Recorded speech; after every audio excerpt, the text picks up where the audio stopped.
ಶನಿದೇವರ ಪಾತ್ರಕ್ಕೆ ನೀವು ಪಾತ್ರರಾಗಬೇಕು ಅಂತಂದರೆ ಕಾಗೆಗಳಿಗೆ ಆಹಾರವನ್ನು ಕೊಡ್ತಕ್ಕಂಥದ್ದು, ಅಂಗವಿಕಲರಿಗೆ ದಾನ ಧರ್ಮಗಳನ್ನು ಮಾಡ್ತಕ್ಕಂಥದ್ದು.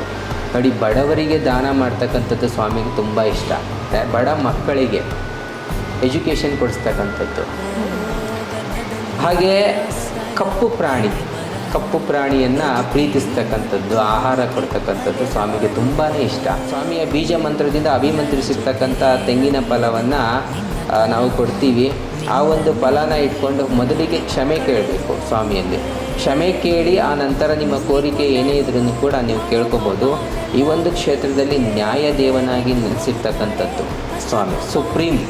ಸುಪ್ರೀಂ ಅಂತಲೂ ಕೂಡ ಹೇಳ್ಬೋದು. ಯಾಕೆ ಅಂತಂದರೆ ನಿಮಗೆ ಸಿವಿಲ್ ಕೋರ್ಟಲ್ಲಿ ನ್ಯಾಯ ಸಿಕ್ಕಿಲ್ಲ, ಹೈಕೋರ್ಟಲ್ಲಿ ನ್ಯಾಯ ಸಿಕ್ಕಿಲ್ಲ, ಸುಪ್ರೀಮಲ್ಲೂ ಸಿಕ್ಕಿಲ್ಲ ಅಂತಂದರೆ ಈ ಒಂದು ಶನಿದೇವನ ಕ್ಷೇತ್ರದಲ್ಲಿ ನ್ಯಾಯ ಸಿಗುತ್ತೆ.